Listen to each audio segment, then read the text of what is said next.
a friend here of the program, attorney Jeremy Rosenthal. Thanks so much for being with us on Live Now from Fox. And wow, that was explosive coming from the New York prosecutors here on Diddy and his associates. I don't know what it is, just a funny feeling. Very sweeping indictment, a lot of allegations, a lot of very damning allegations. This is what the feds do. They measure twice, they cut once. They raided his houses in Miami and in Los Angeles. And then they studied what they got out of it. And then they bring a pretty stiff indictment, racketeering, a lot of allegations of violence, sex, drugs, pretty hard-hitting stuff. And the indictment alleges that not only was Diddy involved, of course, in these acts and sometimes abuse, but it alleges also that he is almost like a rap mob boss. Yeah, that's kind of the challenge, if you will, from a legal standpoint when it comes to racketeering. So we know that they don't like P. Diddy Combs. We know that they're saying he beats women, very very graphically detailed in the indictment. They're saying that he gets women high, that he traffics them, that he transports them for sex. These things are offenses and they're crimes in any state of the union. But what they're trying to do to make this federal is they're basically taking the Combs business entities, the Combs empire, if you will, the money, the other people, and they're basically saying, okay, you're an organization, you're a group, and this group is like any other criminal mob, if you will. And based on that, based on the fact that you're sort of utilizing this group, that's what triggers all these racketeering charges. That's what elevates this and makes this all federal. So it's that process, if you will, of taking just sort of what they think is a generic criminal and kind of boxing them up and putting them into this business category, which is why you see the feds involved here. That's kind of the big picture of what's going on. And I think a person that is reading this and seeing this for the first time, when you see these big-time allegations and just really the severity and the involvement that it took, it seems very complex. And I think a lot of people would ask, okay, it seems like there was a lot of people involved to help this whole Diddy operation. How did it just never get out? How did someone say, look, this doesn't seem right to me, I got to call something? Mm-hmm. Is it because money is always involved here in these types of situations, and money sometimes pays silence? Well, money can certainly be what you might consider flypaper for these types of things, right? If you remember, I think it was November, December last year, he got sued. P. Diddy did, and he settled it the very next day. And there was a lot of allegations there, which kind of laid the breadcrumbs out for the federal authorities and the prosecutors to sort of march down and sort of collect these things. And so P. Diddy obviously drew a lot of attention to himself, has through the entertainment forever and ever. That's obvious. But as far as some of these more illicit activities are concerned, relatively new on the radar. But then you've got them doing the search warrants in Miami and in Los Angeles, very clearly on the radar. Question I have is, as you said, who else is involved and who else is going to become involved? This was an indictment that was sealed and then unsealed. And a lot of the language in the indictment is very, very broad. They reference arson, but they don't tell us how. They reference other people, but they don't tell us who. And then we heard from the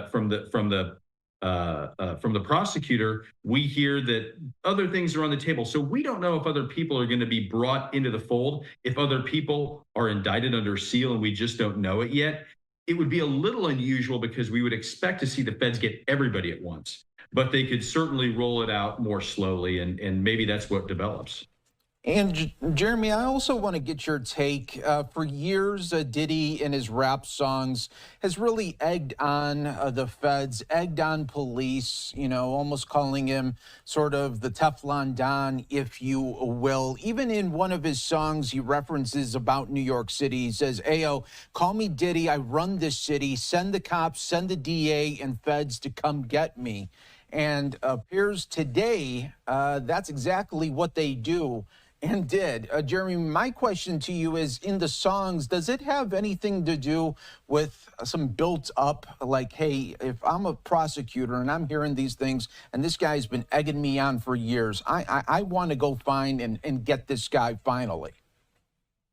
Well, challenge accepted, right? And when you talk about cases like this, I mean, that's certainly going to be, I think, a center point of your defense is, look, I mean, I'm an artist. I am engaging in my right to free speech, and I'm putting out my music. I'm putting out my records.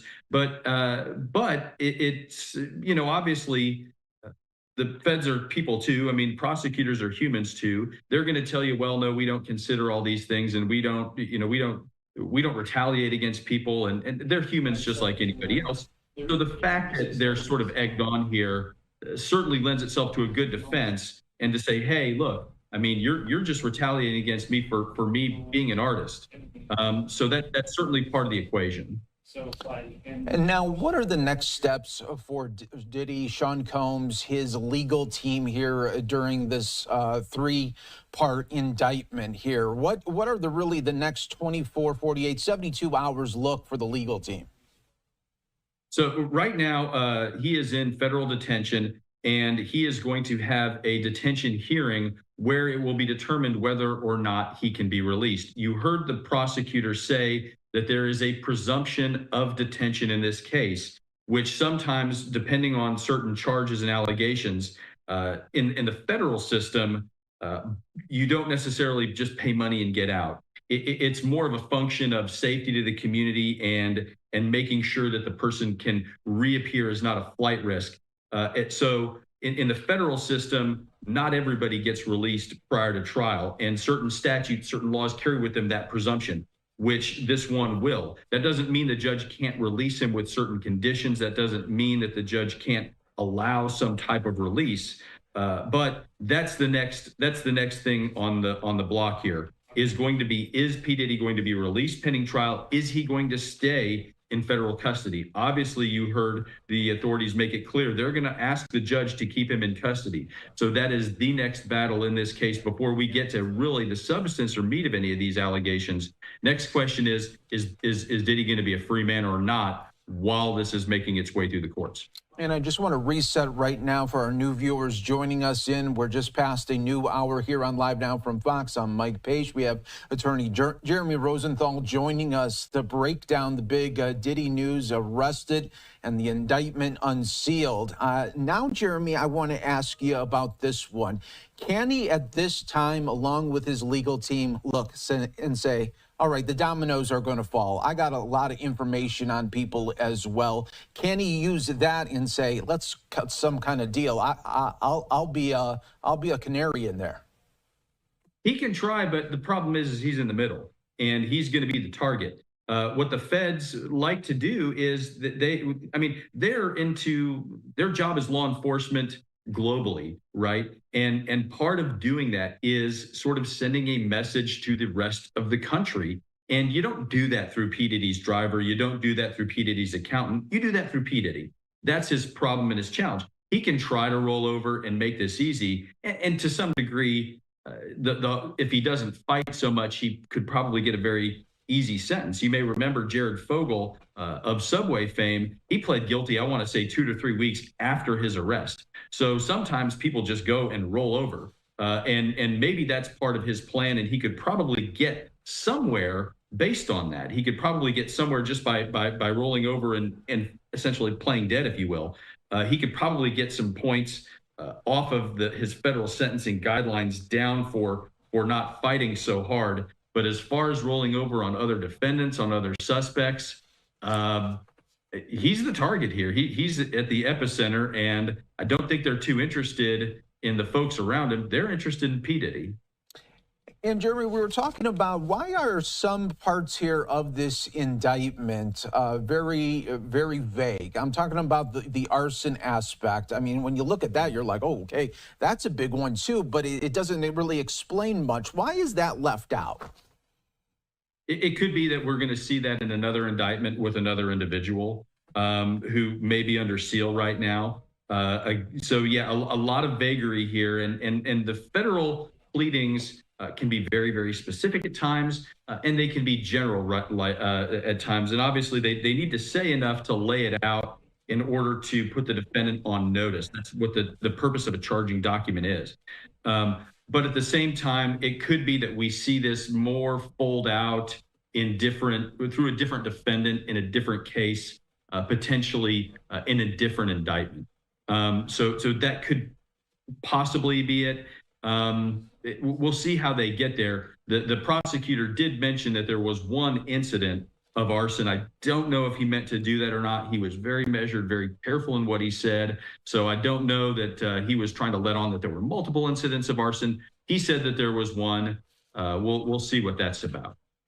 And ultimately, this is a downfall for a rap mogul that has had legal problems in the past, was able to get rid of the gun charge. We all remember that one in the nightclub shooting, where it looked like at times it was going to be very peril for Diddy in that. He was able to escape that. And now years later, we're talking about really this whole conspiracy now of this enterprise that I think a lot of people, Jeremy, when they read this and talk about these allegations, you're looking at someone that was in so many, of course, rap songs, music videos, and you wonder just how can someone juggle all of this and then on the alleged criminal side as well?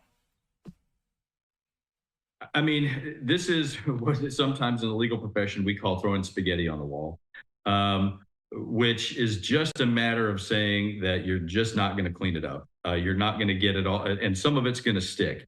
So that's what prosecutors do. That's what creative prosecutors do. That's what aggressive prosecutors do.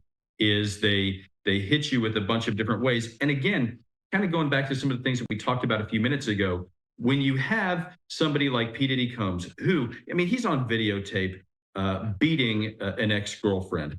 Clearly a lot of problems there, and obviously very criminal. Any state of the union that you go to, that's going to be a problem. And a lot of the drugs. But what they're trying to do here is they're taking a lot of his conduct and they're trying to link it to that company. That's what triggers the racketeering, and that's what makes it federal. And that's what really expands the federal government and the Fed's ability to really hit him here, hit him here, hit him here, hit him here, hit him here. And it is just so hard, if you will, to walk through that much rain and not get wet. Yeah, that's so true. And Jeremy, last question to you. The associates now of Diddy, are they being interviewed simultaneously right now? I'm just talking about even the ones that are on his payroll. Have they already been contacted, or is that something that is going to continue to happen for them? I think I'd be surprised if it hasn't already happened, and I would be surprised if it didn't continue to happen. Because if you're an employee of Sean Diddy Combs and you see this come out, it's got your attention, I would think. If you may have even gotten, I don't know that they would do this because it's a sealed indictment, but sometimes the feds will issue what's called a target letter, which basically is saying, hey, you're the target of a federal investigation. They're not legally required to do that, and they don't always do that.